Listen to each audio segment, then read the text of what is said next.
I think relationships are just going to be they're always important, and I think they just continue to keep getting more and more important as we get into more and more high tech and more AI world. It's um, ideally the tech helps us automate the parts of our lives that are the um, technical, repetitive, minutia type stuff, and lets us stay in our uniquely human, uniquely relationship driven zones, and that's why I think those relationship skills are going to become more and more important.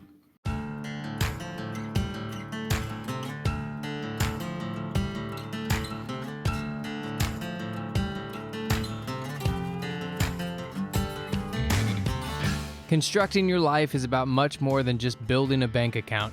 Each week, join real estate entrepreneur and mindset coach Austin Linney as he interviews guests who are constructing their dream lives and impacting the world around them on a daily basis. If you're an entrepreneur or wanting to start a business, or you just want to hear motivating stories of how others have overcome the odds, you are in the right place. And now for your host, Austin Linney. We are live with another business breakdown with Clint today. Austin and Brad Smith here again every Wednesday at 2:30. We're go live on X and LinkedIn. Clint, how are you today? Thanks for joining us. Doing awesome. How are you guys? I'm doing pretty good. Just doing the thing. Wednesday, trying to get through the week, you know? Absolutely. Awesome. We appreciate you coming on, man. So, people bring business idea. You just launched it. So, tell kind of people the idea, and then we'll kind of see what we talk about from there. Yeah, so I've been a business broker for 10 years. I've helped people buy and sell a bunch of companies, advised on over 100 transactions personally, and my team's now probably been involved in 500-ish. And so we've got a lot of deal reps, a lot of deal experience, but things started changing the last few years. I felt like one of the things we wanted to change was just making this easier for buyers. I feel like there's a lot of buyers that have been attracted to this space, but they're discovering how hard it is to find a good business to buy and they're getting the runaround. Most of the major marketplaces out there have no quality control, and it's tough to find a good deal. You get a lot of bait and switch tactics, incomplete information, poor representation. And so we just decided to make what I would say is the good deals only platform that's the most buyer friendly way to buy a business on the planet. And that's what Dealonomy is. And so I raised $3 million last year from some of the top minds in the industry, and have some phenomenal backers and people behind me. But I converted my sell side brokerage, which was called Bison Business. We have been in business for about a decade, into a more of a buy side firm. And this allowed us to do two things. First off, finally plant our flag and say, hey, the buyer is our customer here, and let's make sure we make their life easier. And so on Dealonomy, we just recognize that the buyer is the one that's writing the checks. They're the one that's our customer. And the seller, we still find them and vet them, but the businesses are really the inventory that we're selling to our buyer network. And so, yeah, we're monetizing buy side instead of sell side like most brokers. And that's allowing us to tell sellers, hey, we're the only place you can sell your business free of charge. But the catch is you just have to prove you're worthy. Like, you have to prove you're clean financials, bankable deal, motivated seller, ready to accept a fair market offer. And if you can get through our quality control vetting, then you can get to our buyer network. And our buyers are the one that's they're paying us membership fees and success fees at closing. And whereas most every other broker is just fully in the tank for the seller, and all the buyers know that, and they're hard to work with. And so we just decided to flip the script and be, the most buyer friendly platform there is. And that's what Dealonomy is. And it's a much more high tech, scalable business model than what we were doing, which was the sell side kind of white glove start to finish service, which was what me and most every other broker had been doing. Clint, do you know James Walbridge? What's up, James? Thanks for the comment. I do know James. Love James. Hi, man. Well, James he's definitely reposting this now. Awesome. So what's interesting, right? And I'm just going by what I've talked to, a lot of business brokers don't really enjoy working with buyers because they feel like they're all over the place. It's always been we work with the seller and then the buyer is what the buyer is. At the end of the day, this feels like more of a concentrated effort to let the buyer have a place to actually find deals, and then gives the freedom to the seller to, I would assume, put their business up, but maybe not have to go through a lot of the, constant LOIs and, these tire kickers. Like, you have a concentrated effort of buyers. Yeah, so I'm almost viewing it as our members of Dealonomy are who we're working for, and so we have a freemium business model, and what that means is it's free to join and look at our deals and make offers on the platform, but we have an optional 99 a month monthly membership, and we're using those funds from members. I'm thinking of it like a crowdsourcing of sellers, so we're creating this national marketing push to get our unique sell side pitch in front of business owners that says, hey, we're the only place you can sell your business for free. We're going to guarantee results. We go very far with sellers to roll out the red carpet for them if they meet our criteria. We also say we're going to bring you an offer in 90 days or less that's in the value range that we quote you up front, and we guarantee that with a $10,000 check if we don't deliver on that. And we're the only broker that does that type of guarantee for our results. And so we're using our members and our membership revenue to kind of be bait to get in front of the best business owners in the country with this unique proposition that for once you're going to be able to sell your business and get 100% of the proceeds and still have professional representation in a competitive bidding environment and know that you were able to sell for fair price. And so, like, it's just a unique spin on it that no one else is doing. And I think we're solving, both sides of the equation. So we're making it easy to find and close a good deal for a buyer, and we're making it, a guaranteed quick and easy result for the seller for no cost. And that's kind of our unique spin on it. But it all kind of stemmed from the same philosophy we've done for 10 years, which is just good deals for good people. Even when we were sell side, we were one of the most popular brokerages for buyers because we only represented deals we would want to buy. We priced them realistically, and we thought of the buyers, of just making their life easy the whole time. And now we've just kind of gone all in on that concept. That's huge. Ryan Ray, 3 legends. Hey, Ryan. Hey. Love you, man. What's up, Ryan? Interesting that we're having this talk. I don't think I've ever told Austin this, but 2 years ago, I tried selling my business on a internet brokerage. And yeah, they were in it for me, but I think they wanted 12% of the sale, and they were totally against the buyer. Like, they were actually rude to buyers, even good buyers. They were pretty rude to it. So that was pretty interesting. So that's really cool. You had this idea and you went out and tried to get this investment yourself, or you have some partners? Yeah, I have several partners. So I was approached by a guy named Marshall Hatfield who had the name Dealonomy, and he had a different vision for it. Like, he was good at sourcing sellers nationally and was a marketing guy. And, he wanted Dealonomy to be more of a lead generation business that would sell leads to brokers around the country. Yeah. But here I am, like a broker that's trying to expand nationally. And I said, what if instead of selling leads, what if we just generated leads and sold all the businesses ourselves and created like a new school, high-tech, high-speed way to do that? And I kind of shared my vision. And so it was kind of like, I've always wanted to expand what I was doing nationally and kind of help change the game and make it, just kind of innovate in this space. But I needed his encouragement, like, to take the big swing. And so, like, when he came and got involved, we put our heads together, and I was like, all right, if I had you involved, and then I got some of my other friends involved that have more of the tech background, because that was the other piece of this is a high-tech company, and there's a lot of, for us to facilitate deals at scale and at speed at the way we want to, we've got to make major technology investments. And so I went around and I created the pitch for this. I said, I'm going to roll my brokerage and my team into this, but I'm going to need to recruit high-tech partners, and I'm going to need to have capital to build this platform out and to market it and to do a big launch. And so I set the target to raise $3 million.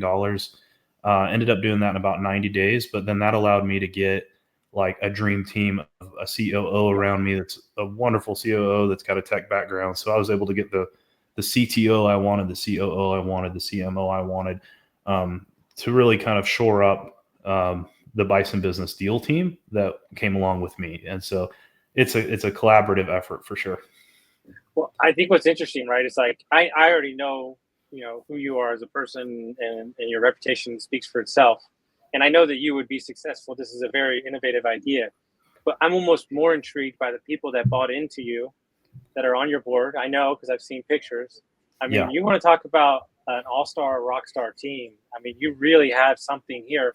And I'm sure there'll be other verticals within it as it continues to build. But I mean, with that group of people, I mean, there's no sky, there's no limits, there's no nothing. Yeah. I mean, I went, when I was raising money, I wasn't just looking for checks. So I feel like I had the reputation and the going concern of the brokerage with a good team, good model already. I knew I could get the checks, but I wanted folks that could add value in terms of connections and knowledge and brain power to the space. And we ended up getting 30 plus investors. So we were doing like average check size of about 100 grand. But in that mix, the partners in SMB Law Group are in it. The CEO of Axial is participating, which was huge because I was worried he was going to view us as a competitor. I think we're way different. He's more of an open marketplace, whereas we are an intermediary platform. So we're working both sides of the deal.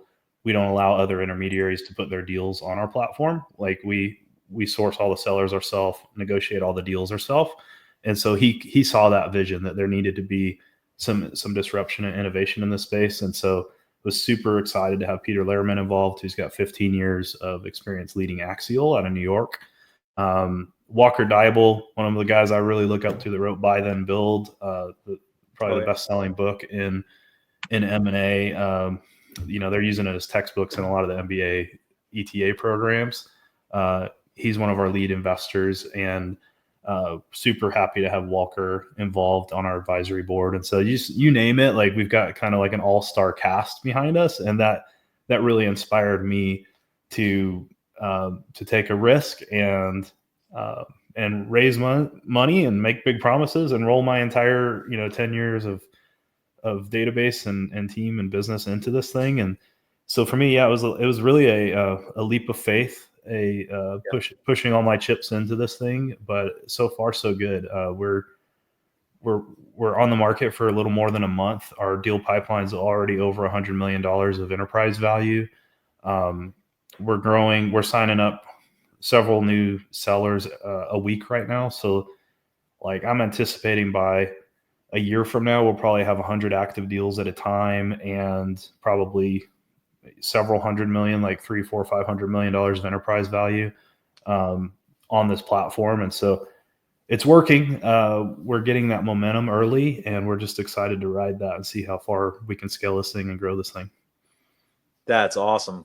Are you still vetting every seller yourself, or you have a couple of people on your team, or is it? Yeah, I'm not personally doing all of that. Yeah, we have a whole team. So I think our team's up to about 15 people now, and we have dedicated M&A staff that's all they do is the analysis work and the transaction advisory work, as well as we have marketing teammates, business development teammates, and we've got the whole 9 yards. We have 3 engineers that are very, very good full stack type of engineers out of Europe on board, and so we're building we still have our headquarters in Texas. That's where the main thrust of our deal team is, but the executive and engineering teams kind of scattered about. So we're building a hybrid distributed organization. That's awesome. So a month in, go ahead, Austin. No, go ahead. I'm going to take it in a different direction. So, yeah. So I don't want to cover, the seller part's cool, but everyone does that. You focus on the buyer, but it looks like it's just pretty straightforward as a seller. I just upload my tax returns, year-to-date balance sheet, send it over. Do you guys just do like a Zoom call with me and review all that and give me the thumbs up, thumbs down, or? Yeah. So the technology that we built and are continuously improving upon is basically a seamless start to finish way to manage a transaction. So when you're the seller, the first thing we need to do is make sure you're qualified, and we want to make sure we know you're above our minimums on revenue and earnings. We'll kind of tease that out in an initial exploratory conversation. And then if we feel like you're probably a fit, the main thing we're looking for is, do we think they're making at least $250,000 or more in earnings? Because we don't want to have the really small deals. Most of ours are going to be like in that. Most of us are in a $500,000 to $5 million earnings range, but we do go as small as a couple $100,000, which is still what we think is the minimum needed for someone to be able to make a living and service debt. And if you don't have that, then it's too hard to sell, and we can't make our guarantee. So we're looking for that. But then once we qualify you, you can upload your QuickBooks files or your tax returns, and we've built AI-powered software that sucks all that in and starts to build our financial recast. And so it kind of gets our valuation like 80-90% there, so their analysts can come and finalize the valuation and pull comps. And so we present this beautifully formatted in-depth valuation report, and we walk through that with you, and we'll tell you, we can't predict to the penny where a company is going to sell because it's a competitive bidding process, but we can reliably give a range, right? So we can say, all right, we looked at your financials. We found all the adjustments and add backs that we could find. We know that you're making about 600,000 of SDE or whatever it is. And then we pulled 27 comps in your NICS code.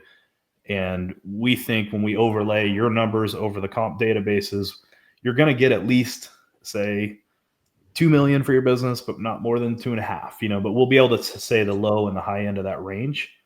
And we don't put an asking price on the deal. We just put a range on it. And then we let our buyers make offers inside that range on the platform. And we kind of let the buyers set the price in a bidding process that we facilitate. And that's cool.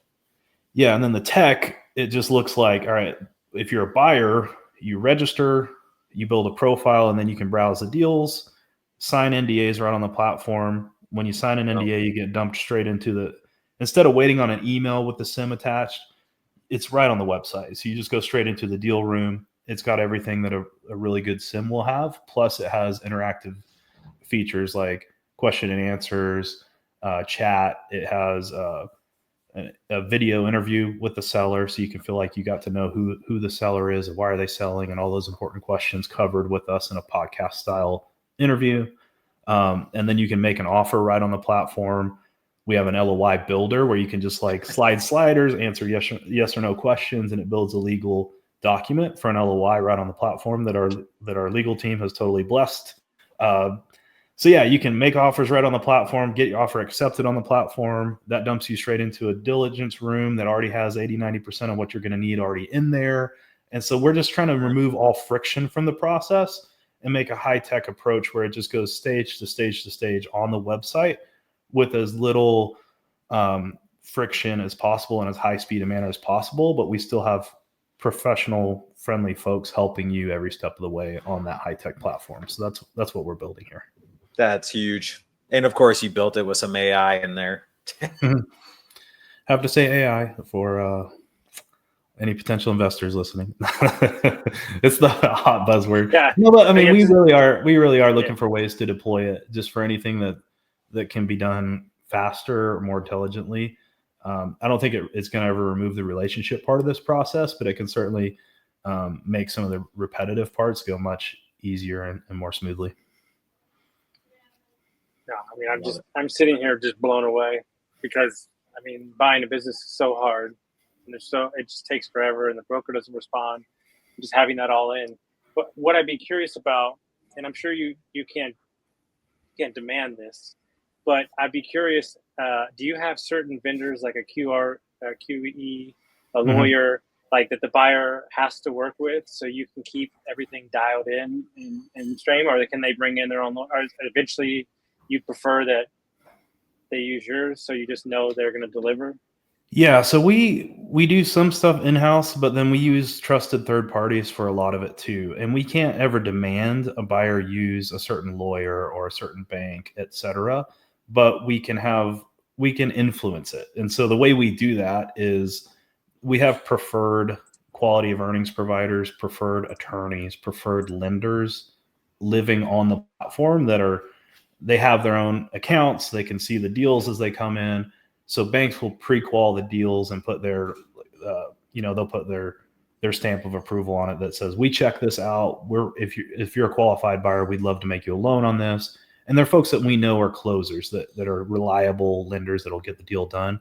And then the same thing with legal and quality of earnings is we think we have to keep kind of arm's length on that. So we don't share any of that revenue or take kickbacks on any of that stuff, because you got to remain some unbiased advisory as the buyer with your legal team and your accounting team.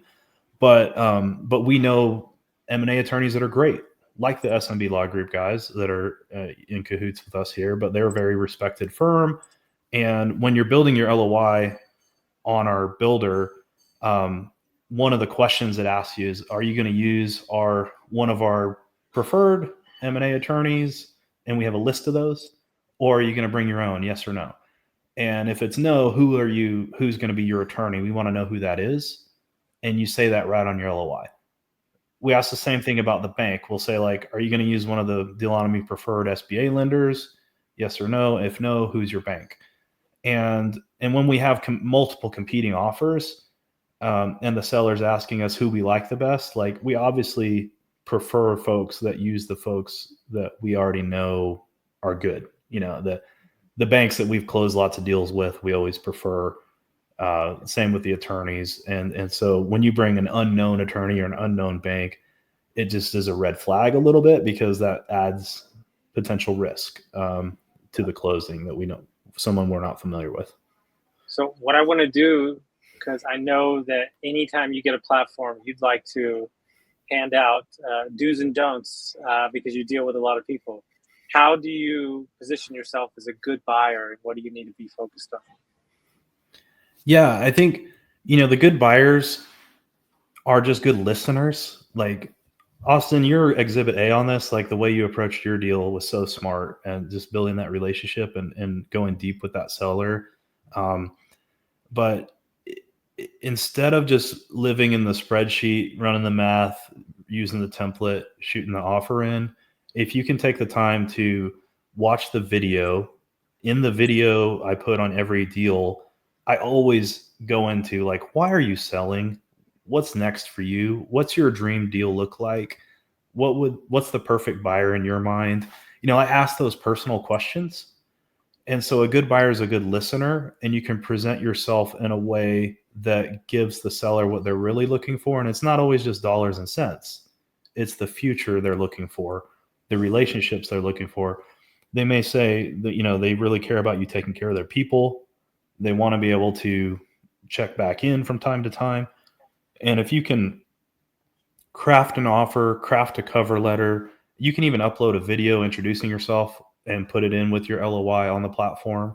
But certainly would love for you to have a cover letter and just show that you're listening and that you're being the dream buyer that the seller's really looking for. And that means a lot more than just a cold dollars and cents based approach. And I just said it perfectly, but understand that the emotional toll that it takes on a seller, you need to have some patience as a buyer to understand this is a very large transaction in their life. Yeah. And, that push and pull of that can sometimes affect them. Yeah. And so, besides just, make a large offer and all that, it's just make them with heart and show that you understand what's important to them. And everybody's a little different on that, but the better you are at relationships and listening. And so I usually encourage you to just make a middle of the road or a high end offer, whatever works for you, whatever you can make pencil. Like, don't do the lowest number you can make pencil. Do something a little further up the price range, and that gets the attention. And then before it gets accepted, we'll go into a meeting with you and them, because we still believe that buyer and seller need to meet before they accept an offer. So we'll facilitate a buyer seller meeting. And that's the point where you really kind of got to grow the relationship and make sure that y'all like each other, trust each other, would work well together during a transitional time. And that's where you really have a chance to sell yourself on the right person with the right heart for the business. I like how you have that relationship approach. Mm-hmm. You're early on, but as you start to grow, are you worried about that going away? No, I think the way we're building it, because we're automating all of the repetitive stuff and we're getting great admin staff to do the project management stuff to work with the, for instance, to quarterback the deal through the banks. We have a full-time deal closer that's all they do is get the final items teed up. It allows our M&A advisors to be more relationship first and do the higher level relational conversations with the buyers and sellers. And so we're setting it up to where we have kind of like the W-2 employee staff that's the project management, crack the whip, get all the I's dotted, T's crossed, managing the transaction. And it allows the M&A advisors to be able to really stay at that heart level, that relationship level, and counsel people through the deals. And so we're engineering the system to scale with empathy and to scale with that white glove relationship first approach. Good. I figured you'd say that, but just double checking. That's Yeah, that's hard. But with AI, you got AI covering the software. You guys keep the relationships. You train the team the right way. You definitely have the right heart to do that. And that's what we. If I want to come use your platform, whether buying or selling, I'm looking for that nowadays. Absolutely. Yeah, I think relationships are just going to be. They're always important, and I think they just continue to keep getting more and more important as we get into more and more high tech and more AI world. It's ideally the tech helps us automate the parts of our lives that are the technical, repetitive, minutia type stuff, and lets us stay in our uniquely human, uniquely relationship driven zones. And that's why I think those relationship skills are going to become more and more important. Oh yeah. Love it. Awesome. Well, guys, make sure that you reach out to Clint, reach out to the platform. If you're a searcher or somebody looking to buy a business, you got to jump in there. Trust me. Don't go on biz buy sell. Oh man, why not? Save yourself some. Well, because they like peace in their life. So I'll never bash biz buy sell. I just had a call. I know. I just had a call with a guy that found us through biz buy sell. So we still put our stuff on there, but then all roads lead back to introducing us to Dealonomy and what makes us different. But it's a great public facing kind of like top of the funnel. They have biggest traffic of anybody. But again, like it is, my vision is to not compete with them, but it's to be, once we grow up, once Dealonomy becomes full grown to what we want to be, we'll never be as big as buy sell, but I'd love to be people's preferred first stop. So I'd love for when people ask, like, where do you go to buy a business? Like 5 years from now, my dream is for people to say, hey, you go to Dealonomy.com because all their deals are good. They're really easy to work with. They're the most buyer-friendly platform there is. If you can't find one you like there, then maybe go check out Biz Buy Sell, which is a bigger one. It has a lot more stuff on it, but it's less quality control and it's kind of buyer beware. So like that's what we're trying to build. We're not trying to directly compete. We're just trying to be the preferred first stop that is the most trusted, high quality, two-sided marketplace there is. You're the Gucci. Thanks, bro. You're the go-to. Thank you for your time, man. I appreciate it. I want to put Jason's comment up real quick, but he covers your face, Austin. But we got some cool comments. Don't worry about it. Yep. Awesome. And we got the three legends. Ryan Ray. That's the way to do it. It covers up right there. Thanks, James. Thanks, Ryan.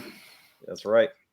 Well, thanks, Clint. It's been awesome. And anyone that's watching, go follow him, connect with him. I'll put up his X account here and then his website down below. So thanks for doing the good work. And now I know where to go when I want to buy or sell. Great. Appreciate that. Awesome. Thanks, man.